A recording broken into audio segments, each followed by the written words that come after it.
Will you look cozy and ready? Oh, yeah.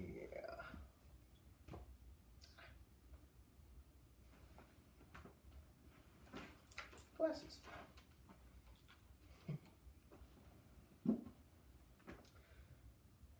Good morning.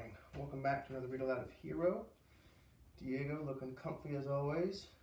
Oh, look at that leg go. Look at the leg go. Maybe that's just me moving it. All right. The story is getting really good. We don't have much left. I want to read a couple of chapters today. And see what's going to happen. See if we answer any of our questions. See if we get any more questions. Let's dive right in and see what Zach and Kate are up to today. Chapter 31. One of them is lying to you, Kate said. Brilliant deduction. Do you want to be Sherlock Holmes or the other guy? Kate had heard everything. Now they were going over all of it, like spreading the pieces of a big puzzle out on a table and trying to match the parts together. Mr. Herbert is so convincing, Zach said. So is your Uncle John, Kate answered. By the time he finished, he had me scared that I'd even been around that old man. But if the old man is who's telling the truth, Zach said, if he's one of the good guys, Kate looked sideways at him. It means your Uncle John isn't. Now, that was on the table too. What do I do? He said. Well, you're not going to like what I'm about to tell you. They were out walking again on East Broadway, heading toward the east side. A light rain began falling. Zach waited. You're going to have to treat your Uncle John like a suspect for the time being. I can't, he said. You have to, said Kate. They're each giving you a different version, but for now, Uncle John is the only one around. Zach said, well, I feel guilty even having this conversation, even talking about not trusting him. It's not like it's a ton of fun for me either. Don't forget, I've grown up with him too. He's Uncle John, Zach said. Not always that he's my dad's best friend. He's my mom's best friend. But what if he's the one who's the mischief maker, Kate said. I know you don't want to think about this, but what if the evil has been right in front of you your whole life?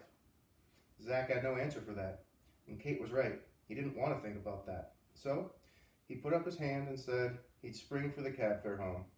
My hero, said Kate. He sure didn't feel like one today. Another night, lying in the dark, in bed, staring at the ceiling. Laptop finally turned off, everybody else in the apartment asleep, Zach unable to. Again. He thought about all the trips his dad had taken over the years.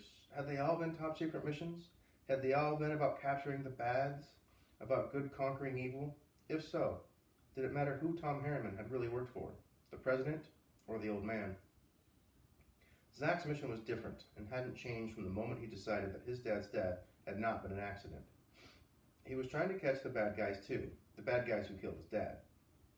And no matter how confused he felt sometimes, no matter how many times he got turned around, Zach knew he was getting closer. Either Uncle John or Mr. Herbert was lying to him. That much was certain. Both were doing whatever they could to win his trust and discredit the other. One of them knew a lot more about his dad's death than he was saying. Maybe even both. Zach couldn't think about it any longer. He needed to move, needed to get out. He could feel the anger rising up in him at 2:15 in the morning, surrounded by the silence in the apartment. He put on a gray hoodie, jeans and sneakers, went through the kitchen, flying down the back stairs in a way he never had before, but a way that felt perfectly natural now. Going from landing to landing, feeling as light as air. When he got to the lobby, he peeked out and saw the front door open as Ziggy, one of the night doormen, went outside for a smoke. Zach was through the lobby and through the door, invisible until he was 2 blocks up out of Ziggy's sight. Fresh, he thought. The old man had said Zach was better when he was angry, and told him to use his anger, and tonight he was going to use it to blow around the city, a different kind of knockaround day, at a new speed, a speed of me. He headed over to the west side, down to Greenwich Village, and then all the way downtown to the financial district. Wall Street, the old buildings, regal and gleaming against the darkness. The hole in the ground, filled for now with iron girders and construction cranes that used to be the Twin Towers, another scorched piece of earth caused by the bads. Then, up to 42nd Street, all the way to the top of the Chrysler Building, the entire city visible beneath some high-def video game. shouting at the top of his lungs at invisible opponents, telling them to come out and fight. He didn't know what time it was or where he was going next. He just knew this feeling wouldn't leave him, that he wasn't nearly ready to go back home. No sleep tonight. When he was tired of being above the city, he went underneath it, rode the Lexington Avenue subway back downtown and right back uptown, passing through Grand Central on the return trip, knowing he had to think about getting home. It was 5 o'clock by now, and he didn't want to sneak back into his room as Alba was getting up. He got out of the subway and came up the steps outside 68th Street station. "You lost, little dude?" he heard a voice say. It belonged to a guy at the top of the steps. Black t-shirt, black jeans, spiky hair. Young guy, eyes looking a little unfocused, like he was on his way home from some club, like he might be a little spaced out. He looked almost as jittery as Zach felt. Zach ignored him, took the last 2 steps on a little hop, and the guy stepped in front of him, smiling. One more test, Zach wondered. One more game organized by the old man? Was the old man watching from somewhere, wanting to see how Zach would handle this? Or was this threat real? Zach didn't care. He grabbed the guy before he knew it was happening, lifted him off the ground, had him backed up into an alley before the guy could say another word. "Hey," he said. "Hey, relax, dude. I was just messing with you." Eyes focused just fine now on Zach's, clearly scared by what they saw. Zach said, "What's the matter? You don't want to talk anymore?" He bounced him hard against the side of the building. "Come on," Zach said. "Let's talk. Ask me another question." "Let me go, man. Please, let me go." The air came out of Zach then, like the whole night coming out of him, hearing the guy beg to be let go. Zach released him, the guy afraid to move at first, not sure what Zach was going to do. Then he ran out of the alley, disappearing toward 3rd Avenue, giving one last look over his shoulder.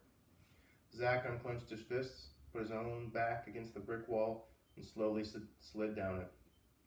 When his breathing was back to normal, he stood up, not sure how he'd stopped himself from giving the guy a beating, why he'd stopped himself. Just glad he had. Maybe it was hearing something in the guy's voice he used to hear from kids at school when guys like Spence would bully them. In that moment, Zach saw more than he had all night, even from the top of the Chrysler building. He recognized the dark side of what he could do now, of what he'd become. No matter how much he'd scared the guy, Zach Harriman had scared himself more. That is a good lesson to have. Just because you can beat somebody up or be more physical doesn't mean you should. In fact, more often than not, it means you shouldn't. Having the power to do so means you also need to have the power to control it. All right, let's read chapter 32. What do you think? 32? All right, getting comfy. In sports, they talked about shutting players down when they got hurt. Shutting them down for a game or two, or even for the rest of the season. Zach shut himself down after that night outside the subway. He wondered if his dad's powers had ever scared him like this, if he ever had to fight to keep the dark side of himself under control. Zach had never imagined his dad having anything close to this dark side. He was too good for that, wasn't he? But maybe I'm not, he thought. Maybe I'm not worthy of these powers. Not because of what he did to that guy on the subway, but because what he wanted to do to him. What he was capable of doing now. Now, not only was Zach afraid of trusting Mr. Herbert and Uncle John, well, he was afraid of trusting himself. Trust no one, the message had said. Was it right? What if Mr. Herbert had been telling the truth about the trouble headed Zach's way? Didn't he need to be prepared just in case?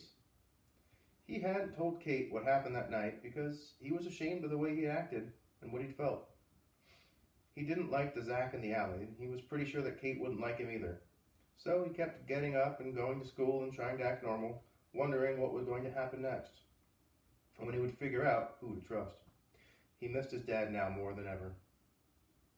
It was a Wednesday afternoon, and Kate had a student council meeting after school, so Zach decided to take his reading homework with him to Central Park. One of those days in the place Mom called the Dream New York. No clouds in the sky, temperature around 70 degrees, the park alive with colors. He had just a few more of Hemingway's short stories to read, his teacher having told the class to save the best until last, one called A Clean, Well-Lighted Place. So he took his book to one of his favorite corners of the park, close to the apartment, a rock formation in the trees above the conservatory pond. It was one more thing he knew about the park that he wasn't sure how many New Yorkers did. How much water was scattered throughout the place. 843 acres in all in Central Park. And this place, up in the rocks, was one of his favorites. Beautiful and peaceful, most importantly, quiet. Nothing like the other places that had become battlegrounds for him, with Spence and Knitcap and the Giant. He opened his book and was alone with Hemingway, trying to make sense of what the man in the story was really talking about.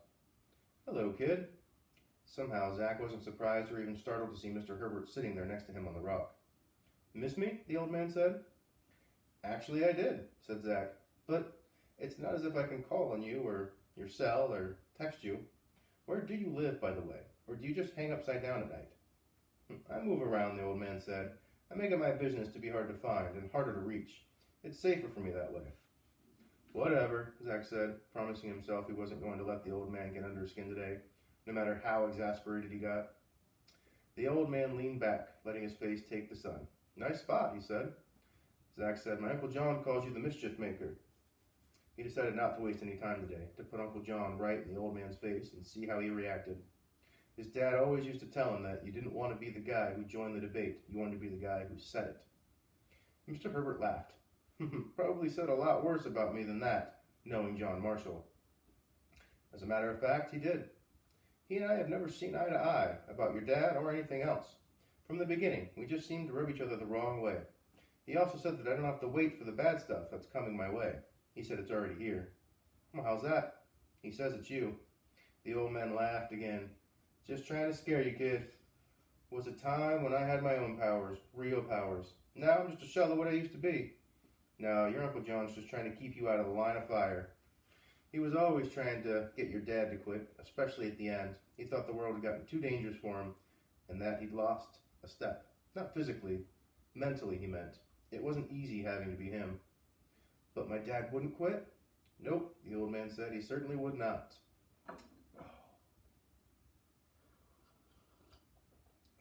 There was a part of Zach that wanted to just get up and leave. Get away from this old man who'd already caused him so much grief, who'd said he'd purposely tested him, all in the name of helping him be his father's son. It sounded ridiculous. But if they hadn't been tests, then what? The Giant could have done a lot more than just put Zach in the hospital with some busted ribs if he wanted to. And who really knew how hard Knitcap and his friends had been trying? Zach knew that if Mr. Herbert wanted to cause him real harm, he could have done it a long time ago. So he stayed right where he was. "You don't hate Uncle John the way he does you," he said. "I don't hate people just because I disagree with them," Mr. Herbert said. "I listen to you," Zach said, "and then I listen to him and have no idea what I'm supposed to be doing." "I explained this already, boy.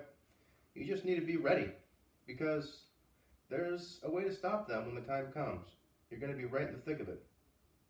"How can you know some disaster is coming and not know what kind, or where?" "Who said I didn't know where?" "Here we go again," Zach said. The old man put up a hand. "Hear me out. Did you know what or where that morning you followed Kate?" Zach thought a second. "No, I just had a feeling." Mr. Herbert nodded. "My point. Sometimes you know without really knowing. Sometimes we know just enough to get the jump on the bad guys." He winked at Zach. "Sometimes we sit around waiting for something to take us a long time arriving. Oh, something that takes a long time arriving. If we don't, or if we're wrong, then the bads win the battle. Bridges get blown up, buildings topple." He sighed and in that moment looked older than ever to Zach. Planes crash, people die, but we keep fighting. People die? Like all those people in the Twin Towers. Like Zach's dad. "You're still the best chance I have to find out who killed my dad," Zach said, "and I'm going to find out. But even if you don't, you still got to keep fighting." There was the sound of sirens in the distance. Zach said, "So why do you drop in on me like this? Why this time?" "I have some new information," the old man said. "When it does happen, it's going to be in New York." "Here?" Zach said. "Here," Mr. Herbert said. "Come on, it's time for class to begin." "What? Now you're my teacher?" The old man winked at him again. "Think of me as Yoda," he said, "just with an edge."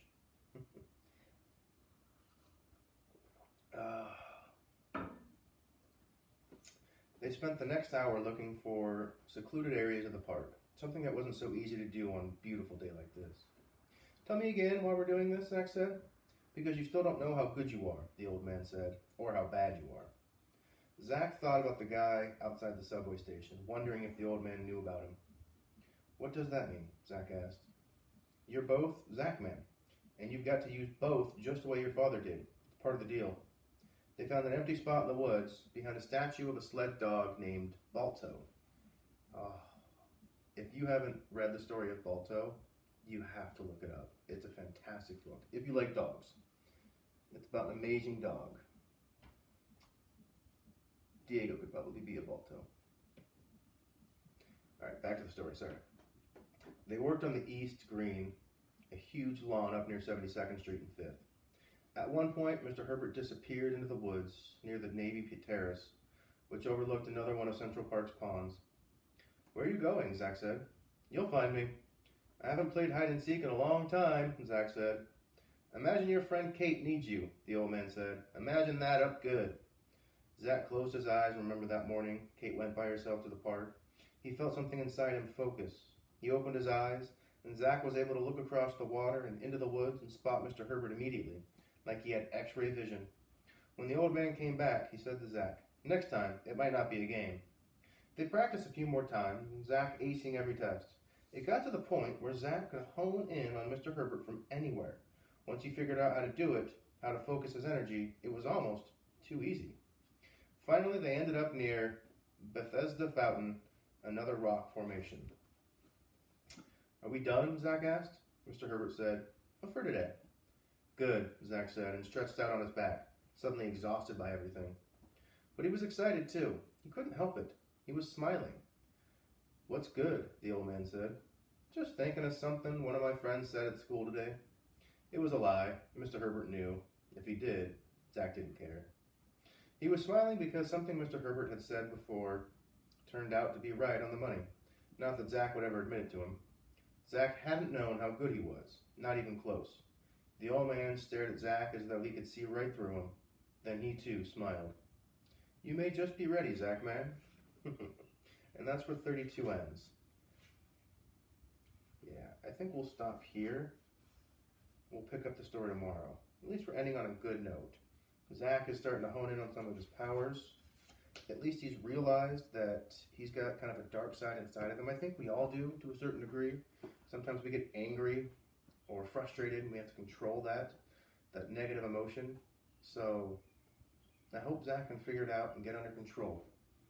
And get as much control as Diego here has. Hello? Hello? You alive? Alright, I hope you're enjoying the story. We'll pick it up tomorrow and read a couple more chapters then. See you then. Want my pillow? No? Do you want my pillow?